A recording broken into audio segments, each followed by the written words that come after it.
ये एपिसोड उन लोगों के लिए है जो अभी भी यंग हैं और वो ये ढूंढने की कोशिश कर रहे हैं कि उनकी लाइफ का पर्पस क्या है, उन्हें कौन सी आदतों, किताबों या लोगों को फॉलो करना चाहिए।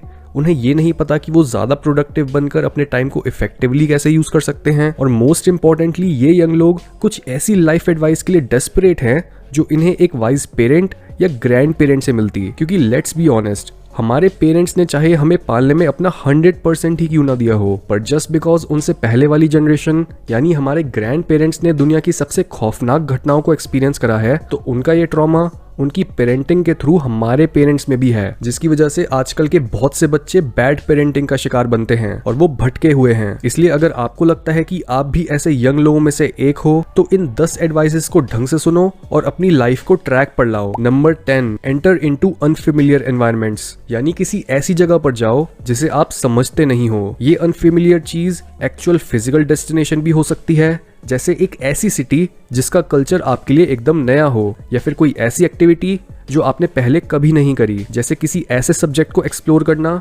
जिसे आप हमेशा से समझना चाहते थे। क्योंकि साइकोलॉजी बताती है कि जब हमारा किसी ऐसी चीज से सामना होता है जिससे हम वाकिफ नहीं हैं, तब वो हमारी प्रेजेंट नॉलेज को चैलेंज करती है और हमें ग्रो करने के लिए फोर्स करती है, ताकि हम अपनी रियलिटी की अंडरस्टैंडिंग को एक्सपैंड कर सकें। ये एडवाइस आपकी कंटिन्यूअस ग्रोथ के लिए बहुत इफेक्टिव हो सकती है, क्योंकि दुनिया में ऐसी बहुत सी चीजें हैं जिन्हें आप अभी नहीं समझते हो। और अगर आप अपनी सोच, हिम्मत और ज्ञान का दायरा बढ़ाना चाहते हो, तो अपने आप को अननोन जगहों और एक्सपीरियंसेस में धकेल दो और अपनी सिचुएशन के अकॉर्डिंग अडेप्ट करो। Number 9, look where you least want to. ये पॉइंट अनफेमिलियर एनवायरनमेंट को फेस करने के भी 2 कदम आगे जाता है, क्योंकि जहां नई चीजें आपको नई नॉलेज दे सकती हैं, वहीं वो चीजें जिनसे आप डरते हो वो आपको वो नॉलेज दे सकती हैं जिसकी आपको सबसे ज्यादा जरूरत है। आपने बहुत से लोगों को ये बोलते हुए सुना भी होगा कि फेस योर फियर्स, उन चीजों का मुकाबला करो जिनसे तुम सबसे ज्यादा डरते हो। पर क्यों मैं अपने आप को अनकंफर्टेबल बनाऊं और अपनी मर्जी से मुश्किलों को अपनी तरफ बुलाऊं? वेल, साइकोलॉजी बताती है कि जब हम किसी ऐसी चीज को अपनी मर्जी से फेस करते हैं जो हमें डराती है या फिर हमारे अंदर डिसगस्ट पैदा करती है,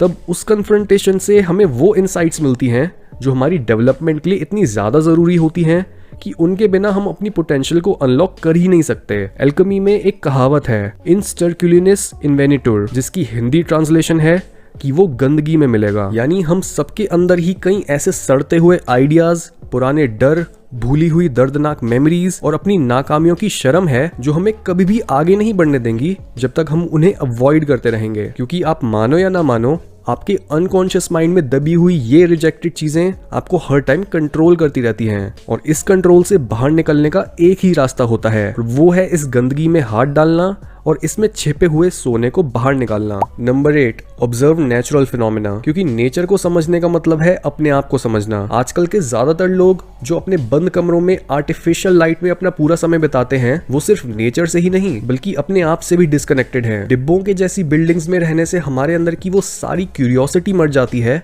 जो नेचर में जाने से अपने आप बाहर आने लगती है। हर पेड़, पत्ता, कीड़ा, फूल और जानवर हमारे दिमाग को नए क्वेश्चंस और आइडियाज से भर देता है, क्योंकि हमारी बॉडी नेचुरल एनवायरनमेंट में ही ऑप्टिमली फंक्शन करने के लिए बनी है, जहां हमें भरपूर सनलाइट भी मिलती है, अर्थ का इलेक्ट्रिकल चार्ज हमारी बॉडी को भी हेल्दी रखता है, और नेचर की ब्यूटी हमें यूनिवर्स और उसमें अपनी जगह के बारे में समझाती है। नेचर में एक सिंगल वॉक ही हमारे दिमाग को आइडियाज से भर देती है। इसलिए अगर आप अपनी उम्र के लोगों से आगे निकलना चाहते हो और लाइफ में कुछ करना चाहते हो, तो अपने आप को नेचर के फ्लो के साथ अलाइन करो। Number 7, learn to read, write and speak. ये एक और ऐसी चीज है जिसकी इंपॉर्टेंस आजकल के लोग भूलते जा रहे हैं, और इस वजह से ज्यादातर लोग क्रिटिकल थिंकर्स होने के बजाय मीडियोकर फॉलोअर्स हैं, जो दूसरों के थॉट्स पर रिलाई करते हैं और ये एक्सपेक्ट करते हैं कि वो दूसरे लोग हैं जिन्हें दुनिया को समझने की जरूरत है, और वो उनकी रिस्पॉन्सिबिलिटी है कि वो इनको सही रास्ता दिखाएं। पर रियलिटी में जो लोग शीप मेंटालिटी यानी भेड़ चाल से बाहर निकलकर खुद के लिए नहीं सोच पाते,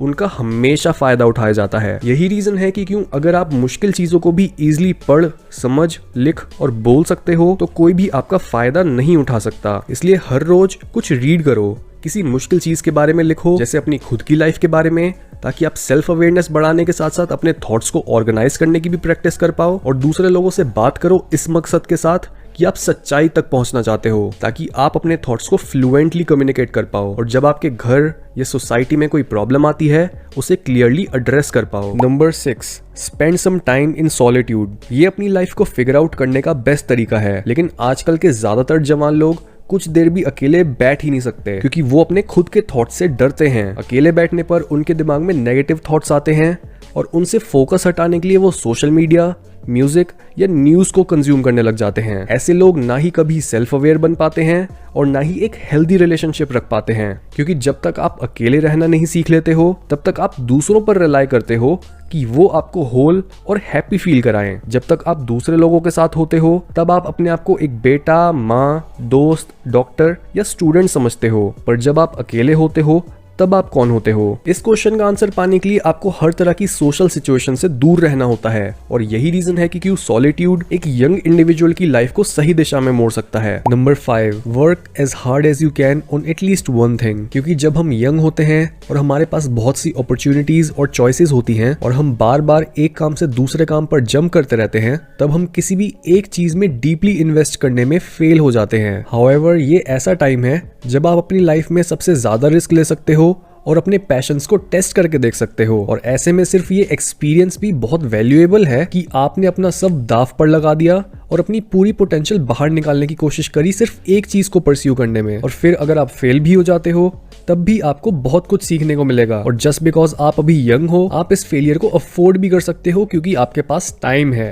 number 4, take responsibility and become independent as early as possible. एक एडल्ट बनने का एक बहुत बड़ा पार्ट होता है अपने पेरेंट्स के घर से बाहर निकलना और किसी चीज के लिए रिस्पॉन्सिबल बनना, क्योंकि जब हम अपने पेरेंट्स की प्रोटेक्शन और उनकी निगरानी में होते हैं तब हम कंफर्टेबल तो होते हैं पर वहां पर कोई ग्रोथ नहीं होती। इस टाइम पर आपको अपने पेरेंट्स की हर बात सुननी पड़ती है क्योंकि आपको ये लगता है कि अगर कुछ भी होता है तो आपके पेरेंट्स आपको संभाल लेंगे और इस तरह से वो आपको दुनिया की हार्श रियलिटी से दूर रखते हैं। लेकिन बड़े होते होते एक पॉइंट पर हम ये रियलाइज करते हैं कि अब हमारे पेरेंट्स के पास हमारे क्वेश्चंस के आंसर्स नहीं हैं और ना ही वो हमसे बेहतर जानते हैं कि हमें क्या करना चाहिए। और ये आपकी पर्सनल ग्रोथ के लिए एक टर्निंग पॉइंट होता है। पर प्रॉब्लम ये है कि कई लोग इस पॉइंट तक पहुंचने के बाद भी किसी तरह की रिस्पॉन्सिबिलिटी उठाने और अपने पेरेंट्स की छाया से दूर होने से डरते हैं। इसमें एक हद तक पेरेंट्स का भी फॉल्ट है जो अपने बच्चों को रिस्पॉन्सिबिलिटी लेने के लिए एनकरेज नहीं करते और एज अ रिजल्ट ये बच्चे बड़े होकर 30 या 40 साल के होने के बाद भी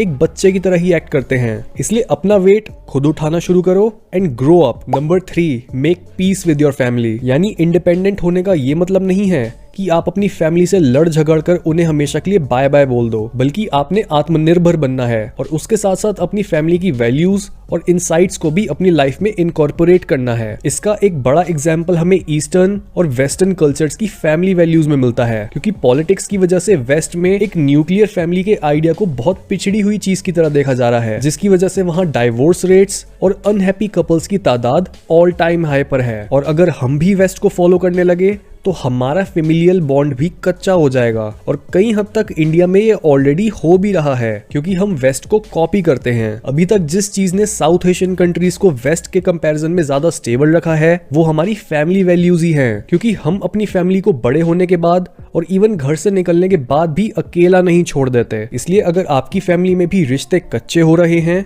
तो उन्हें ठीक करने की कोशिश करो। अपनी फैमिली से बात करो, अपने एंसेस्टर्स के बारे में जानने की कोशिश करो, अपने पेरेंट्स से अपने कल्चर के बारे में सीखो और अपने फैमिली में चलते आ रहे ट्रॉमास को ढूंढो और देखो कि आप उनसे क्या सीख सकते हो। Number 2, understand your role in the society. अपनी पोटेंशियल को पूरी तरह से बाहर लाने का और अपने टैलेंट्स को अच्छे से यूटिलाइज करने का सबसे बढ़िया तरीका है ये जानना कि आपका सोसाइटी में रोल क्या है और आपका इस प्लेनेट पर जन्म लेने के पीछे का पर्पस क्या है। अगर आप एक मेल हो तो उसका क्या मतलब है, मेल्स क्या करते हैं, मेल्स की क्या स्ट्रेंथ्स और वीकनेसेस होती हैं।